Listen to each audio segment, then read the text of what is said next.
देश की गली सड़कों चौक चौराहे पर अपने ही परिवार के नाम के पाठ जड़ दिए हैं, वो हमें उपदेश दे रहे हैं, वो हमें सामाजिक न्याय के पाठ पढ़ा रहे हैं। आदरणीय सभापति जी, जिस कांग्रेस के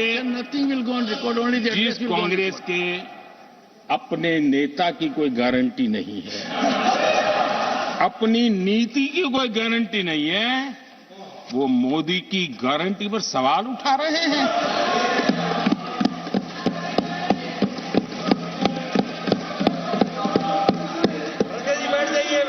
आदरणीय सभापति जी,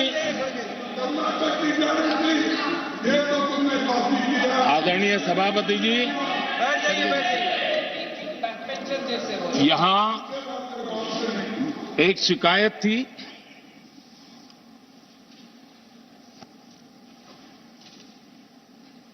और उनको लगता है कि हम ऐसा क्यों कहते हैं, हम ऐसा क्यों देख रहे हैं। देश और दुनिया उनके 10 साल के कार्यकाल को ऐसे क्यों देखती थी, देश क्यों नाराज हो गया।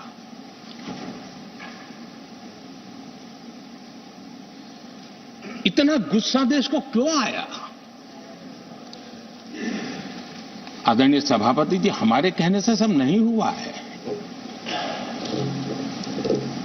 खुद के कर्मों के फल और अब तो सामने रहते हैं, वो कोई दूसरे जन्म में नहीं होते हैं, इसी जन्म में। आदरणीय सभापति जी, कुछ हम किसी को बुरा नहीं कहते, हमें क्या कहना चाहिए। जब उन्हीं को लोगों ने बहुत कुछ कहा हो तो मुझे क्या कहने की जरूरत है। मैं एक वक्तव्य सदन के सामने रखना चाहता हूं। मैं पहला कोट पढ़ रहा हूं। सदस्यगण जानते हैं कि कोटेशन है। सदस्यगण जानते हैं कि हमारी ग्रोथ धीमी हो गई है और फिस्कल डेफिसिट बढ़ गया है। महंगाई दर बीते 2 वर्षों से लगातार बढ़ रही है। करंट अकाउंट डेफिसिट हमारी उम्मीदों से कहीं अधिक हो चुका है। ये कोट मैंने पढ़ा, ये किसी भाजपा के नेता का कोट नहीं है, नहीं ये कोट मेरा है। आदरणीय सभापति जी, यूपीए सरकार के 10 साल पर तत्कालीन प्रधानमंत्री आदरणीय पीएम के रूप में रहे श्रीमान मनमोहन सिंह जी ने कहा और खुद के कार्यकाल में कहा, ये हालत थी, उन्होंने वर्णन किया था। आदरणीय सभापति जी, अब मैं दूसरा कोट पढ़ता हूं। देश में व्यापक गुस्सा है, पब्लिक ऑफिस के मिसयूज को लेकर भारी गुस्सा है। इंस्टीट्यूशंस का मिसयूज कैसे होता था, ये उस समय में भी मैंने नहीं करा, ये उस समय के प्रधानमंत्री पद पर डॉक्टर मनमोहन सिंह जी कह रहे थे। उस समय भ्रष्टाचार को लेकर पूरा देश सड़कों पर था, गली गली में आंदोलन चल रहे थे। अब मैं तीसरा कोट पढ़ूंगा।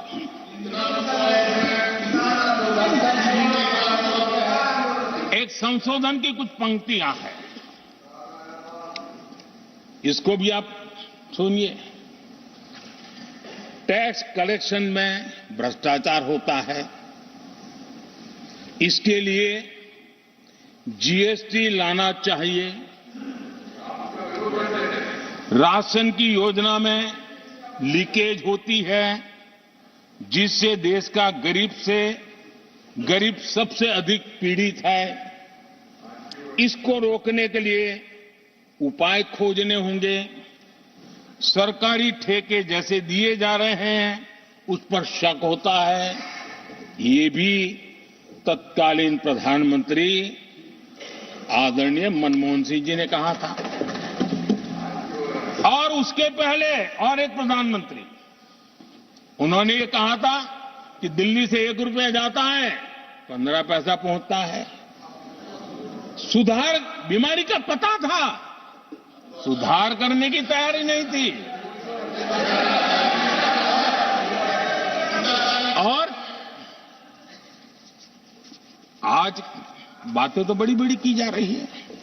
कांग्रेस के 10 साल का इतिहास देखिए।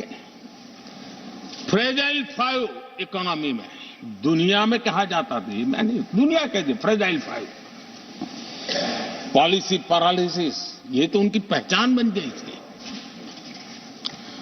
और हमारे 10 वर्ष टॉप 5 इकोनॉमी वाले।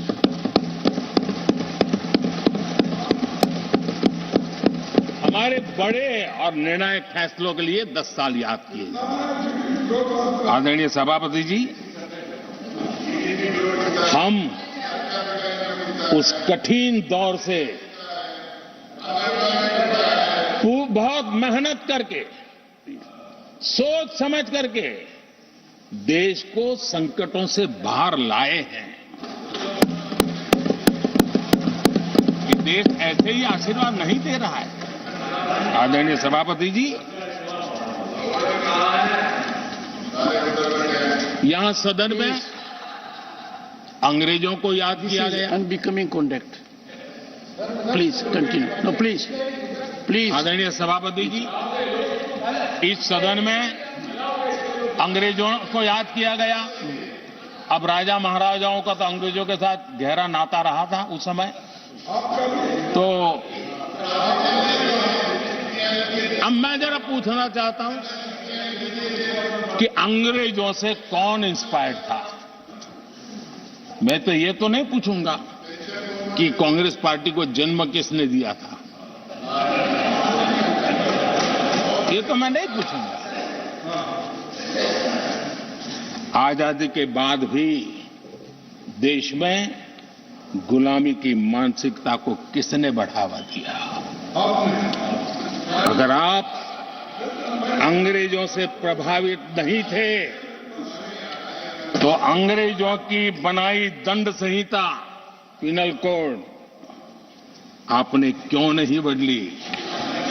आदरणीय सभापति जी, अगर आप अंग्रेजों से प्रभावित नहीं थे तो अंग्रेजों के जमाने के सैकड़ों कानून क्यों चलते रहे।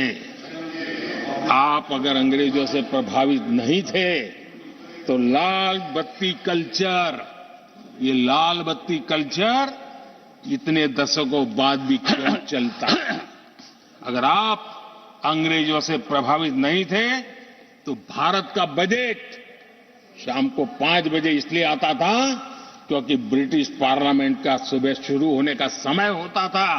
ये ब्रिटेन की पार्लियामेंट के समय के अनुकूल शाम 5 बजे बजट की परंपरा क्यों चलाए रखी थी आपने।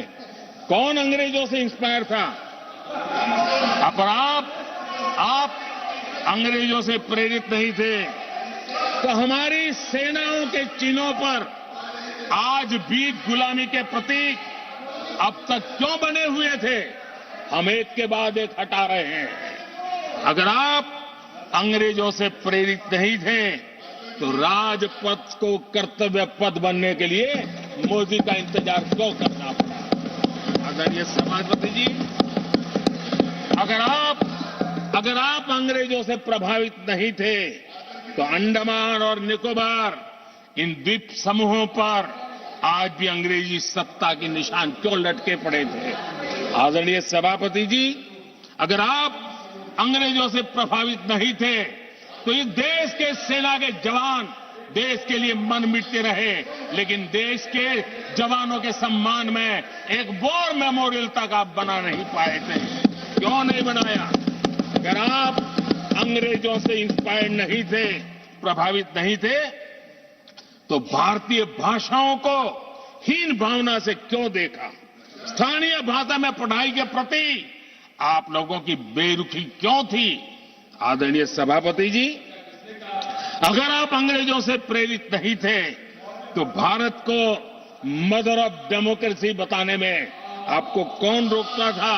आपको क्यों महसूस नहीं हुआ कि दुनिया में, आदरणीय सभापति जी, मैं सैकड़ों उदाहरण दे सकता हूं कि आप किस प्रभाव में काम करते थे और देश को सुनते ये सारी बातें याद आने वाली है। आदरणीय सभापति जी, मैं एक और उदाहरण देना चाहता हूं। कांग्रेस ने नैरेटिव फैलाया और इस नैरेटिव का परिणाम क्या हुआ कि भारत की संस्कृति और संस्कारों मानने वाले लोगों को बड़े हीन भाव से देखा जाने लगा, ढकियानों से मानने लगा गया और इस प्रकार से एक हमारे अतीत के प्रति अन्याय करने की नौबत आई है। अपनी मान्यताओं को गाली देते हैं, अपनी अच्छी परंपराओं को गाली देते हैं तो आप प्रोग्रेसिव है।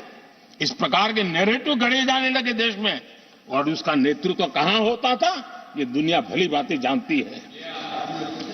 दूसरे देश से आयात करना, उसको गर्व का, और भारत की कोई चीज है तो दूसरे दर्जे की है, ये स्टेटस बना दिया गया था। ये स्टेटस सिंबल बाहर से आया, मेड इन फॉरेन स्टेटस बना दिया था। ये लोग आज भी वोकल फॉर लोकल बोलने से बच रहे हैं। मेरे देश के गरीबों के कल्याण का काम है। आज आत्मनिर्भर भारत की बात उनके मुंह से नहीं निकलती है। आज मेक इन इंडिया कोई बोलता है तो उनके पेट में चूहे दौड़ने लग जाते हैं। आदरणीय सभापति